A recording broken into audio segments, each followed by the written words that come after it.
आज हम शुरू करेंगे ophthalmic nerve trunk. Ophthalmic nerve trunk is a part of trigeminal nerve. Ophthalmic nerve trunk एक ट्राइजेमिनल नर्व का एक पार्ट है। इसका नेचर कैसा होता है? Sensory nature. Ophthalmic nerve trunk sensory nature pass through, जो ऑप्थेल्मिक नर्व है वो किससे पास करता है? फोरामेन ऑर्बिटोरोटंडम। ऑप्थेल्मिक नर्व फोरामेन ऑर्बिटोरोटंडम से पास करती है। एंटर्स ऑर्बिट थ्रू, जो ऑप्थेल्मिक नर्व है वो ऑर्बिट के अंदर कहाँ से एंटर करती है? Superior orbital Fisher. ये सुपीरियर ऑर्बिटल फिशर की हेल्प से ऑर्बिट के अंदर एंट्री करती है। After entering orbit through superior orbital Fisher, ophthalmic nerve trunk divides into, यानी कि सुपीरियर ऑर्बिटल फिशर की वजह से ऑप्थेल्मिक नर्व जब एंटर करती है तो उसके बाद ये कितने हिस्सों में डिवाइड हो जाती है? ये हो जाती है ब्रांचेस के अंदर डिवाइड। 4 ब्रांचेस के अंदर डिवाइड होगी। Branches are zygomaticotemporal branch, lacrimal branch, frontal branch and nasociliary branch. Superior orbital fissure के थ्रू ऑर्बिट के अंदर एंटर होने के बाद ophthalmic nerve trunk zygomaticotemporal branch, lacrimal branch, frontal branch और नेजोसीलियरी ब्रांच के अंदर डिवाइड हो जाती है। तो पहले हम देखें zygomaticotemporal branch. Zygomaticotemporal branch is a part of ophthalmic nerve trunk. जो ये जाइगोमेटिकोटेम्पोरल ब्रांच है ये ऑप्थेल्मिक नर्व ट्रंक का एक हिस्सा है। Courses dorsolaterally to ventral border of lacrimal gland. ये जो जाइगोमेटिकोटेम्पोरल ब्रांच है लैक्राइमल ग्लैंड के वेंट्रल बॉर्डर पर डोर्सोलेटरल एस्पेक्ट पर कोर्स करती है। And zygomaticotemporal branch gives to skin of temporal region and skin of orbital margin. जो ये जाइगोमेटिकोटेम्पोरल ब्रांच है ये किसको ब्रांचेस देती है? ये टेम्पोरल रीजन की स्किन को और ऑर्बिटल मार्जिन की स्किन को ब्रांचेस देती है। एंड ट्रेवर्स कोडली, और बाद में ये जाइगोमेटिकोटेम्पोरल जो ब्रांच है ये कोडली ट्रेवर्स हो जाती है। And twigs exchange of twigs with in the 7th zygomatic branch. जो जाइगोमेटिकोटेम्पोरल ब्रांच है इसकी ट्विग्स के बीच में एक्सचेंज कहाँ पर होता है? ये 7th जाइगोमेटिक ब्रांच के अंदर होता है। And cornual branch after exchanging twigs finally zygomaticotemporal branch got distributed to the base of horn as cornual branch. यानी कि ट्विग्स के बाद एक्सचेंज होने के बाद 7th जाइगोमेटिक ब्रांच के ऊपर या ट्विग्स एक्सचेंजिंग के बाद जाइगोमेटिकोटेम्पोरल ब्रांच है वो हॉर्न के बेस पर डिस्ट्रीब्यूट हो जाती है एज अ कॉर्नुअल ब्रांच। यानी कॉर्नुअल ब्रांच के तौर पे ये हॉर्न के बेस पर डिस्ट्रीब्यूट हो जाती है। Lacrimal branch a part of ophthalmic nerve trunk. जो इसकी ऑप्थेल्मिक नर्व ट्रंक की दूसरी कौन सी ब्रांच है? Lacrimal branch. And origin, lacrimal branch का ओरिजिन क्या है? अलोंग विद जाइगोमेटिकोटेम्पोरल नर्व, यानी कि जाइगोमेटिकोटेम्पोरल नर्व के साथ साथ ये भी ओरिजिनेट हो जाती है। And reaches the gland at medial surface along with lacrimal artery, यानी कि लैक्राइमल आर्टरी के साथ साथ ये मीडियल सरफेस तक पहुंच जाती है।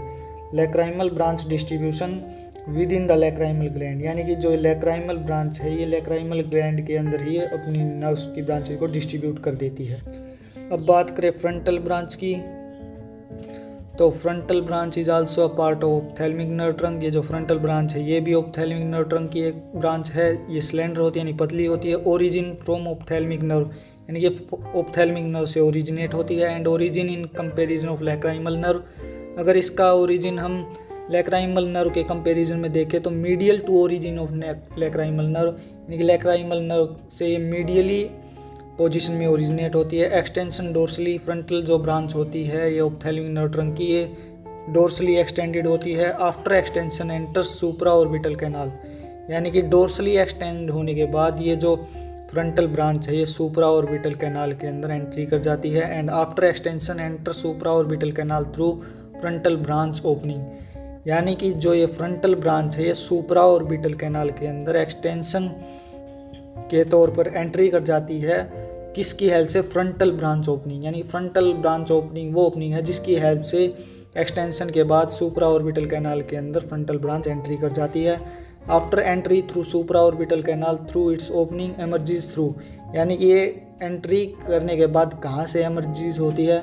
एमर्ज आउट होती है सुप्रा ऑर्बिटल फोरामेन, यानी कि फ्रंटल ब्रांच ओपनिंग से अंदर एंट्री करेगी और सुप्रा ऑर्बिटल फोरामेन से एग्जिट कर जाएगी। And frontal branch ramification after emerging through supra orbital foramen. Frontal branch की कौन कौन सी रेमिफिकेशन है जब ये सुप्रा ऑर्बिटल फोरामेन से बाहर निकलती है? In forehead skin and in upper eyelid skin. ये फोरहेड माथे की स्किन के अंदर और ऊपरी अपर आईलिड की स्किन के अंदर रेमिफाई हो जाती है। नेजोसीलियरी ब्रांच, अब बात करें नेजोसीलियरी ब्रांच की, अ part of ophthalmic nerve trunk, ये भी एक ऑप्थेल्मिक नर्व ट्रंक का एक हिस्सा है। Nasociliary branch is a continuation of, जो नेजोसीलियरी ब्रांच है वो किसका कंटिन्यूएशन है? ऑप्थेल्मिक नर्व इन ऑर्बिट, जो ऑप्थेल्मिक नर्व ऑर्बिट के अंदर प्रेजेंट होती हैं उसका जो कंटिन्यूएशन है वो नेजोसीलियरी ब्रांच होती है। Nasociliary branch passage, nasociliary branch का क्या पैसेज होता है? Runs forward between the extraocular muscles, जो नेजोसीलियरी ब्रांच है वो आगे की तरफ रन करती हैं, किसके बीच में? एक्स्ट्राओक्यूलर मसल, एक्स्ट्राओक्यूलर मसल्स के बीच में नेजोसीलियरी ब्रांच आगे की तरफ रन करती हैं। In between extraocular muscles nasociliary branch division, यानी कि एक्स्ट्राओक्यूलर मसल्स के बीच में नेजोसीलियरी ब्रांच की कौन कौन सी डिवीजन होती हैं? In ethmoid nerves and in infratrochlear nerves, यानी कि nasociliary in between extraocular muscles, nasociliary branch की एक्स्ट्राओक्यूलर मसल्स के बीच में कौन कौन से डिवीजन होते हैं? एक इथमोइड नर्व्स के अंदर डिवाइड हो जाती है और एक इंफ्राट्रोक्लियर नर्व के अंदर डिवाइड हो जाती है। अगर हम देखें इथमोइड नर्व की, it is a part of nasociliary branch which is a part of ophthalmic nerve trunk, यानी कि नेजोसीलियरी ब्रांच की एक हिस्सा है, और जो नेजोसीलियरी ब्रांच है वो किसका हिस्सा? वो ऑप्थेल्मिक नर्व ट्रंक का एक हिस्सा है। And re entry cranial cavity, जो इथमोइड बोन है वो री एंट्री करती है, यानी वापस से एंटर हो जाती है कहाँ पर? क्रेनियल कैविटी के अंदर। And re enter cranial cavity through ethmoid foramen, जो इथमोइड नर्व है वो क्रेनियल कैविटी के अंदर वापस री एंट्री कैसे करती है? वो इथमोइड फोरामेन की हेल्प से री एंट्री करती है क्रेनियल कैविटी के अंदर। And ethmoid nerve leaves cranial cavity through a slit, एक स्लिट के तौर पर इथमोइड नर्व है वो क्रेनियल कैविटी से बाहर निकल जाती है। स्लिट यानी कि पतला सा छेद के थ्रू जो इथमोइड नर्व है वो क्रेनियल कैविटी से बाहर चली जाती है। Slit from where ethmoid nerve leaves cranial cavity is presented, जहाँ से इथमोइड नर्व है वो क्रेनियल कैविटी को छोड़ती है स्लिट के सहारे, वो स्लिट कहाँ पर प्रेजेंट होती है? डोर्सोमीडियल एस्पेक्ट ऑफ क्राइब्राइफोरम प्लेट, जो क्राइब्राइफोरम प्लेट है उसके डोर्सोमीडियल एस्पेक्ट पर वो स्लिट प्रेजेंट होती है, जहाँ से इथमोइड नर्व क्रेनियल कैविटी से बाहर निकलती है। After leaving cranial cavity through slit ethmoid bone enters in, ethmoid nerve enters in, not bone, यानी कि क्रेनियल कैविटी को छोड़ने के बाद इथमोइड बोन कहाँ पर एंट्री कर जाती है? इन नेजल कैविटी, यानी कि नेजल कैविटी के अंदर एंट्री कर जाएगी इथमोइड नर्व स्लिट के सहारे जब वो क्रेनियल कैविटी को छोड़ देती है।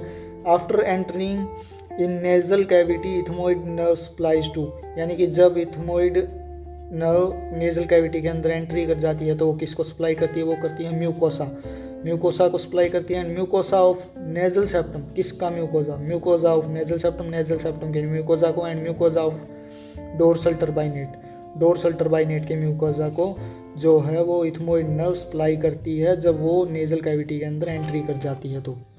और अब बात करें इंफ्राट्रोक्लियर नर्व की, infratrochlear nerve is also part of nasociliary branch which is a part of ophthalmic nerve trunk, जो इंफ्राट्रोक्लियर नर्व है वो नेजोसीलियरी ब्रांच का हिस्सा है, और जो ये नेजोसीलियरी ब्रांच है वो ऑप्थेल्मिक नर्व ट्रंक का एक हिस्सा है।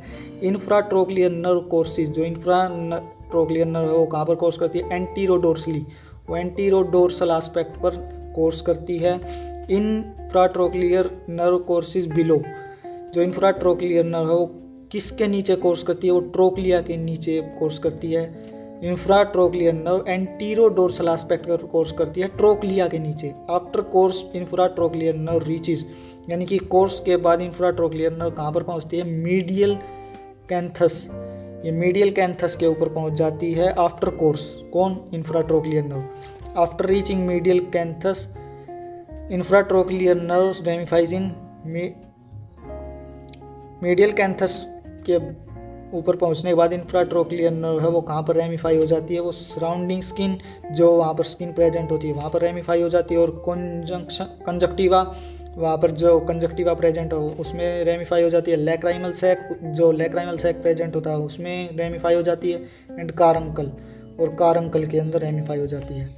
मीडियल कैंथस के अंदर पहुँचने के बाद इंफ्राट्रोक्लियर नर्व कहाँ कहाँ रेमिफाई हो जाती है? Surrounding skin, conjunctiva, lacrimal sac and caruncle, ये जो चार चीज़ें हैं इसके अंदर ये इंफ्राट्रोक्लियर नर्व है रेमिफाई हो जाती है मीडियल कैंथस के अंदर पहुंचने के बाद। Nasociliary nerve communicate with ciliary ganglion. जो नेजोसीलियरी नर्व है वो किसके साथ कम्युनिकेट करती है, वो सीलियरी गैंग्लियन के साथ कम्युनिकेट करती है। Place where nasociliary nerve communicate with ciliary ganglion is, वो जगह, वो लोकेशन जहाँ पर सीलियरी गैंग्लियन के साथ कम्युनिकेट करती है, वो कौन सा प्लेस है, where fibres enter the sclera.